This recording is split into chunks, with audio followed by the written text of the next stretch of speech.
Inimok naman ni Overseas Filipino Workers Advocate Susan Ople ang Kongreso na magsagawa ng pagdinig higil sa serbisyong ibinibigay ng kumpanyang Winston Q8 Certifications Solutions. Samantala, nagbabala naman si Ople sa mga OFW na mag-ingat sa mga ahensyang humingi ng mas mataas na medical fee. Joy Gumatay sa detalye.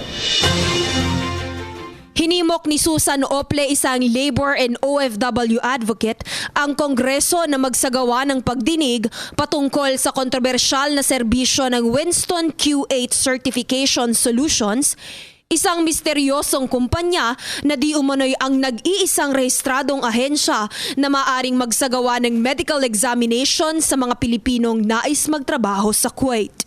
Bilang kinatawa ng Blas Ople Policy Center, isang organisasyong nakasentro sa labor migrations, binalaan ni Ople ang mga kababayan nating mag-ingat sa mga ahensyang naniningil ng medical fee na mas mataas sa 2,500 pesos. Kung hindi sila doon magpapa-medical exam, hindi sila makakakuha ng visa kasi hindi sila bibigyan ng Kuwait Embassy ng visa. So makikita nyo, may monopoly itong Winston. Nilinaw ni Roland Collado, ang vice-presidente ng Philippine Association of Agencies for Kuwait, na nakasaad sa batas na may karapatan ang mga OFWs na mamili kung saang kumpanya nila balak sumailalim para makakuha ng medical certificate.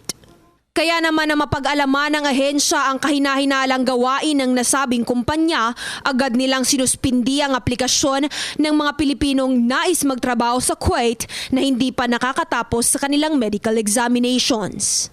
Kaya nga ito kinakatakot namin baka tumakbo sa mga illegal ang mga workers natin. Kasi napakamahal, imagine mo sa clinic pa lang po, gagastos na sila ng 8,400. Para lang magpa-medical, hindi pa sigurado makakaalis sa mga yan. Medical pa lang yan. Kaya talagang malaking gastos sa mga OFW ito. Naniniwala si Ople na dapat aksyonan ng Kongreso ang problemang ito sa lalong madaling panahon dahil libo-libong Pilipino ang nanganganib na mabiktima ng kumpanya sa oras na hindi ito mapahinto ng ating pamahalaan. Para sa PTV News, Joy Gumatay.